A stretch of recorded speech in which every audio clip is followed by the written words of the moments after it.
The pair allegedly threatened people attending the Pokemon World Championships online. Really, you guys? Pokemon competition? That was your grand master plan of something to shoot up? Fucking Pokemon competition?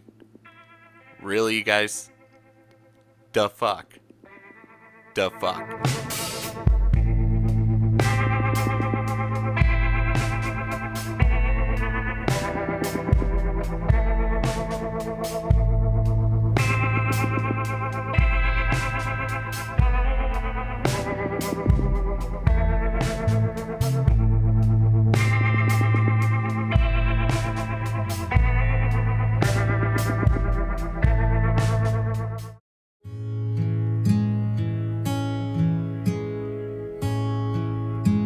I was 12 years old when I first discovered Pokemon. I spent the next 2 years of my life living and breathing Pokemon. I watched every episode of the anime. I played each of the video games as they came out. I even spent months trying, with no luck, to get a Mew on my copy of Pokemon Red. It was the first real obsession in my life.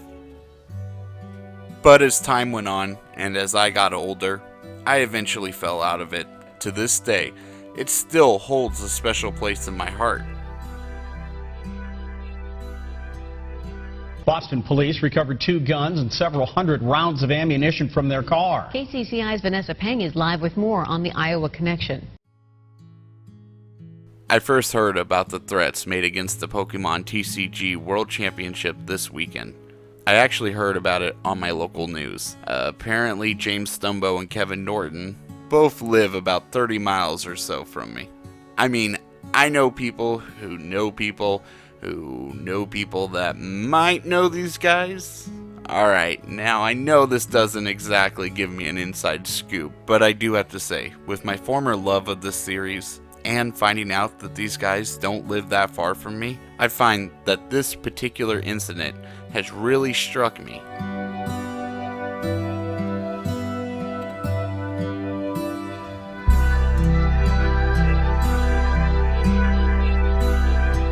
According to the news reports, these guys were both invited to the TCG Championship to compete. In fact, James Stumbo is a bit of a well-known player in the local competitions. I played in Nebraska. And how'd you end up doing overall in the tournament? I ended up winning the whole thing. I went 402 in Swiss and won it in the number 2 seed. Before they left for the competition, they decided to take a picture of the guns on top of a car. James Stumbo then posted this picture on Facebook and wrote, "Kevin Norton and I are ready for the Worlds. Boston, here we come." In the comments section for the picture, a friend commented with a good luck, to which Kevin Norton replied with killing the competition. There were also other posts that were threatening in nature that were made on Facebook and in private chat. Moderators for the Facebook group contacted the Pokemon TCG Championship organizers, who in turn contacted the police in Boston. Stumbo admitted to having the guns in the vehicle, and neither of the two had a license to carry, so the police ended up impounding their vehicle until a search warrant could be issued. The next day, an AR-15, a Remington shotgun, 2 hunting knives, and over 100 rounds were found in the vehicle. The police ended up arresting the two on Saturday the 22nd at their hotel room. As of right now, both men are being held without bail pending a threat evaluation scheduled for September the 1st.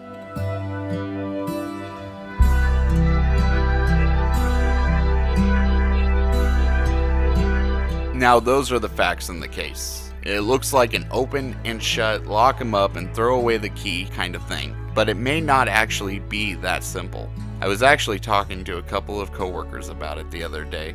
Apparently here in Iowa, you do not actually need a license to own a rifle or a shotgun, something that is required in Massachusetts. Now, I am no gun law expert. In fact, I've never even fired a gun.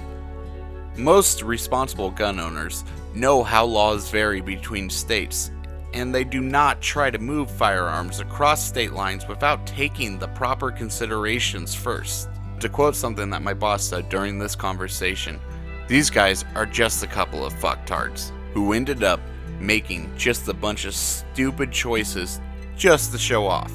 Now, I want you guys to know that I am not saying all this just to make light of the situation. I just don't see anyone else talking about this whole gun situation in the media, and it's a very important fact that we need to bring up.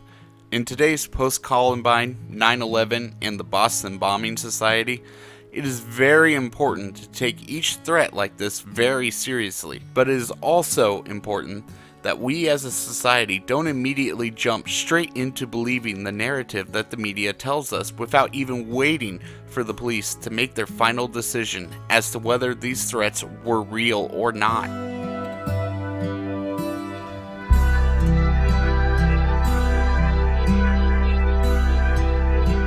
Now I know some of you are wondering right now how this incident actually affects us as gamers. There has been a stereotype building for years now about how gamers are nothing but a bunch of violent trolls.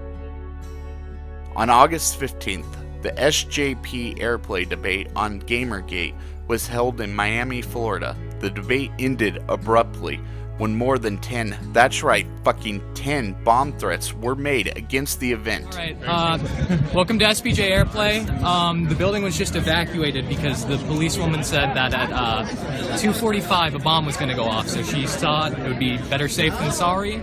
This is in fact the second time a Gamergate debate has been cut short because of a bomb threat. We have also seen many instances where streamers have been swatted, something that despite how illegal and dangerous it is, it still occurs time and time again. How many times have you jumped into an online game, just destroying someone else, and then that person gets pissed off at you, and he's all like, oh, well, I'm gonna find you in real life and I'm gonna fucking kill you. How many posts have we seen telling someone that they should just kill themselves? Or posts saying things like, I'm gonna just come over there and rape you. All of these are threatening in nature, but no one takes them seriously because they are words and no one ever acts on them. Here's the problem with this ignorance. If you take all of these threats lightly, then what happens when one of these trolls decides that instead of just making threats, they are actually going to do it?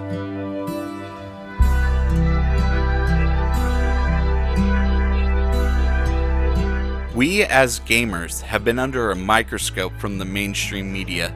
They are constantly looking for the bad apples among us, and without fail, they are finding them.